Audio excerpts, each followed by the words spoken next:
Baik, Assalamualaikum warahmatullahi wabarakatuh. Baik murid-muridku, anak-anakku kelas 4, apa kabar kalian di rumah? Bahwa para kalian dalam keadaan sehat dan tetap semangat untuk menuntut ilmu pada pagi hari ini. Takbir, Allahu Akbar. Baik, sekarang kita akan melanjutkan pembelajaran kita yaitu pertemuan kedua, masih sama dengan tema sholat Jumat. Baik, silakan bukunya dibuka. Terima kasih.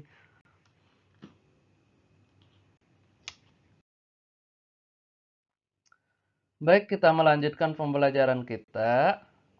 Sekarang kita masuk kepada hukum sholat Jumat. Baik, Pak bacakan yang ada di buku.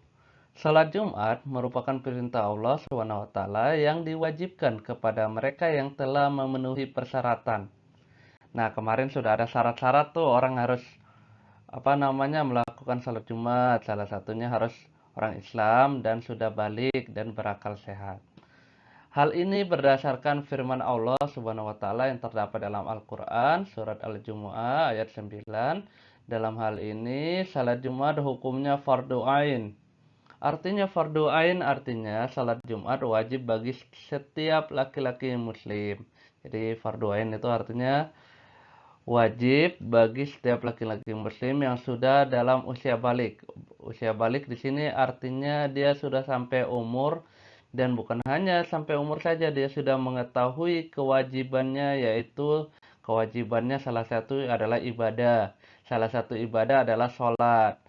Sholat apa saja, dia sudah mengetahui bahwa banyak sekali sholat. Ada sholat fardu, sholat sunnah, dan dia sudah mengetahui apa saja sholat fardu itu dan apa saja sholat sunnah. Nah, ketika dia sudah mengetahui itu, maka dia sudah mengetahui bahwa di dalam sholat ada kewajiban. Di dalam Islam ada kewajiban, yaitu melaksanakan ibadah. Salah satu ibadahnya yaitu sholat Jumat. Nah, di sini berakal sehat artinya dia bukan orang gila. Artinya berakal sehat dia masih waras. Nah, seperti Rasulullah Shallallahu Alaihi Wasallam bersabda, yang artinya Jabir bin Abdullah berkata, Rasulullah Shallallahu Alaihi Wasallam bersabda, siapa saja yang meninggalkan sholat Jumat 3 kali dalam keadaan sengaja, maka Allah akan mengunci hatinya. Jadi di sini sangat tegas sekali suruhan dan ajaran untuk melaksanakan sholat Jumat. Nah, dalil di atas menyebutkan bahwa kewajiban melakukan sholat Jumat bagi laki-laki muslim, jika kewajiban itu ditinggalkan maka ia mendapatkan dosa besar.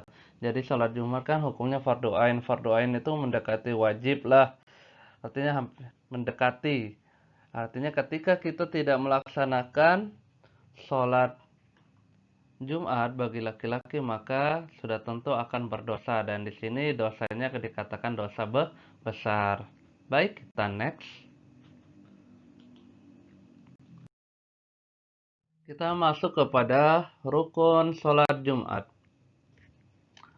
Rukun itu adalah segala sesuatu yang menyusun sebuah perbuatan. Misalnya perbuatan namanya adalah perbuatan ibadah sholat Jumat.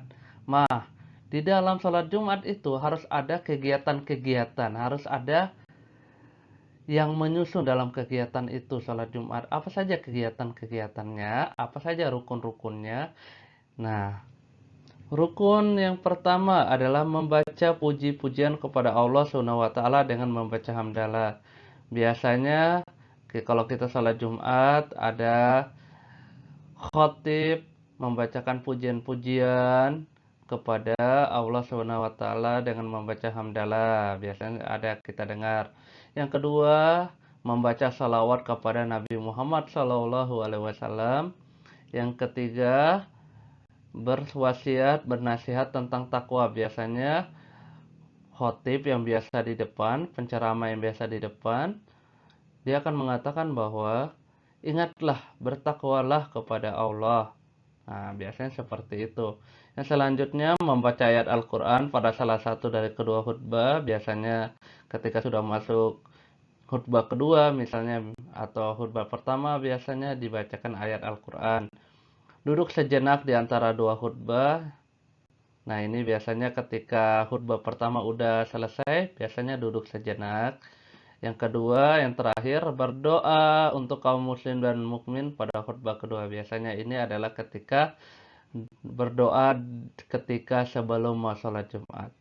Baik, sampai sini bahwa harap kalian paham ya. Kita singkat saja. Baik, kita next. Nah, ini adalah tugas kalian. Tugas kalian adalah buatlah rangkuman atau catatan singkat tentang materi kita pada hari ini. Jadi, catatan singkat aja. Ngerangkum dengan baik dengan tulisan yang paling baik. Buatlah catatan maksimal 1 lembar, jadi maksimal 1 lembar ya. Jadi, boleh kurang dari 1 lembar. Catatan difoto dan dikirimkan kepada Bapak via WhatsApp. Ketiga, batas pengumpulan mulai hari ini sampai dengan Jumat depan. Jadi kalian memiliki waktu 1 minggu untuk mengumpulkan tugas. Baik, kita next.